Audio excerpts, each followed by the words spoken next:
अभी के इस वीडियो क्लास के माध्यम से हम जानेंगे 10वीं कक्षा के संस्कृत के कर्णस्य दानवीरता पाठ से आने वाले सभी ऑब्जेक्टिव वीवीआई प्रश्नों के बारे में। तो आप सभी इसके साथ में जुड़ रहे हैं, आप लोग के लिए बहुत ही इंपॉर्टेंट क्लास होने वाला है। पहला प्रश्न आपके स्क्रीन पर एक और है प्यारे बच्चों की, कर्णस्य दानवीरता पाठ किस ग्रंथ से संकलित है। तो आपको बता दें कि कर्णस्य दानवीरता पाठ जो है वह कर्णभार से संकलित है। ऑप्शन ए आपका राइट आंसर बन जाएगा।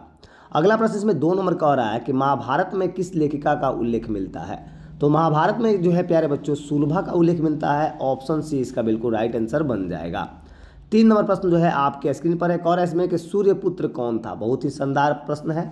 तो सूर्यपुत्र जो है प्यारे बच्चों कर्ण था। ऑप्शन सी इसका बिल्कुल राइट आंसर बन जाएगा। अगला प्रश्न 4 नंबर आपके स्क्रीन पर एक और है इसमें कि कर्ण किसके पक्ष से युद्ध लड़ रहा था। बहुत ही शानदार प्रश्न है। कर्ण जो है किसके पक्ष से युद्ध लड़ रहा था। तो कौरवों के पक्ष से। ऑप्शन ए इसका बिल्कुल राइट आंसर बन जाएगा। इसमें का 5 नंबर प्रश्न कह रहा है कि ब्राह्मण रूप में कौन प्रवेश किया। तो ब्राह्मण रूप में जो है प्यारे बच्चों इंद्र प्रवेश किए थे। ऑप्शन ए इसका बिल्कुल राइट आंसर बन जाएगा। अगला प्रश्न इसमें 6 नंबर कह रहा है कि दानवीर कौन था। बहुत ही शानदार प्रश्न है। तो दानवीर जो था प्यारे बच्चों कर्ण था। ऑप्शन सी इसका बिल्कुल राइट आंसर बन जाएगा। अगले प्रश्न की बात करते हैं। प्रश्न इसमें कहा जा रहा है कि कर्ण किस देश का राजा था। बहुत ही शानदार प्रश्न है। कर्ण जो है किस देश का राजा था। तो वह अंग देश का राजा था। ऑप्शन ए इसका बिल्कुल राइट आंसर हो जाएगा। 8 नंबर प्रश्न आपके स्क्रीन पर है और इसमें कि कर्ण किसका पुत्र था। तो कर्ण जो है सूर्य पुत्र था। इसमें ऑप्शन जो दिया गया है तो अतः कुंती भी पुत्र था। ऑप्शन आपका ए इसका राइट आंसर बन जाएगा। अगले प्रश्न की बात करते हैं। प्रश्न आपसे कहा जा रहा है कि भिक्षुक किस भेष में आया था। यानी भिक्षुक जो है कौन से भेष में आया था। तो ब्राह्मण के भेष में। ऑप्शन डी इसका बिल्कुल राइट आंसर बन जाएगा। अगला प्रश्न इसमें कह रहा है प्यारे बच्चों की कर्णस्य दानवीरता पाठ के लेखक कौन है। कर्णस्य दानवीरता पाठ के लेखक की बात की जाए तो वह भास हैं। ऑप्शन ए इसका बिल्कुल राइट आंसर हो जाएगा।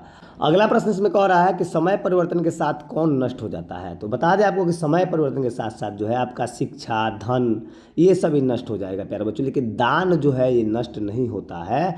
अतः जो है ऑप्शन इसमें जो है हमको हमारे हिसाब से डी बनना चाहिए। अगला प्रश्न में कह रहा है प्यारे बच्चों की अर्जुन किसके पक्ष से युद्ध लड़ रहा था। बहुत ही शानदार प्रश्न है। तो अर्जुन जो थे पांडवों के पक्ष से लड़ रहे थे। ऑप्शन बी इसका बिल्कुल राइट आंसर बन जाएगा।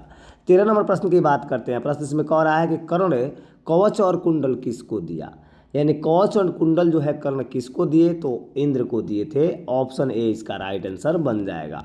14 नंबर प्रश्न की बात करते हैं। प्रश्न कह रहा है कि कवच और कुंडल किसके पास था। ये प्रश्न जो है आपका बार बार पूछा जाता है। तो कवच और कुंडल जो है प्यारे बच्चों कर्ण के पास था। ऑप्शन डी आपका राइट आंसर बन जाएगा। अगला प्रश्न इसमें कह रहा है प्यारे बच्चों कि कर्ण के कवच कुंडल की क्या विशेषता थी। यानी कर्ण के कवच कुंडल की क्या विशेषता थी। तो उसे कोई भी भेद नहीं सकता था, चाहे वह देव हो या असुर हो, कोई नहीं भेज सकता था। अतः ऑप्शन इसका बी बिल्कुल राइट आंसर बन जाएगा। 16 नंबर प्रश्न कह रहा है कि कर्ण ने कवच कुंडल देने के पूर्व अंततः क्या देने की इच्छा प्रकट की। यानी कर्ण जो है कवच कुंडल देने से पहले अपना इच्छा क्या प्रकट किए, क्या देने की इच्छा प्रकट किए। तो अपना सिर देने की इच्छा प्रकट किए थे प्यारे बच्चों। ऑप्शन डी आपका राइट आंसर हो जाएगा। अगला प्रश्न इसमें कह रहा है प्यारे बच्चों कि न दातव्यम यह किसने कहा। ये प्रश्न जो है बहुत ही आसान है और यह कथन जो है प्यारे बच्चों शैल्य का कथन है। ऑप्शन सी इसका बिल्कुल राइट आंसर बन जाएगा। इसमें का एक और प्रश्न जो है आपका वीवीआई होता है। ये प्रश्न जो पूछा जाता है इसमें कि भास के द्वारा जो है कितने नाटक की रचना की गई थी। तो आपको बता दें कि उनके द्वारा जो है 13 नाटक की रचना की गई थी, जिसमें सबसे सरल नाटक जो था प्यारे बच्चों ये कर्णस्य दानवीरता ही था। अतः जो है इस तरह से जो भी वीवीआई प्रश्न थे सारे प्रश्नों को हम लोगों ने बारीकी से देखा। ऐसे ही वीवीआई प्रश्नों को देखने के लिए आप इस चैनल को लाइक सब्सक्राइब शेयर करके रखें ताकि आने वाला वीडियो को नोटिफिकेशन आपको सबसे पहले मिले। तब तक के लिए आप सभी को बहुत बहुत धन्यवाद।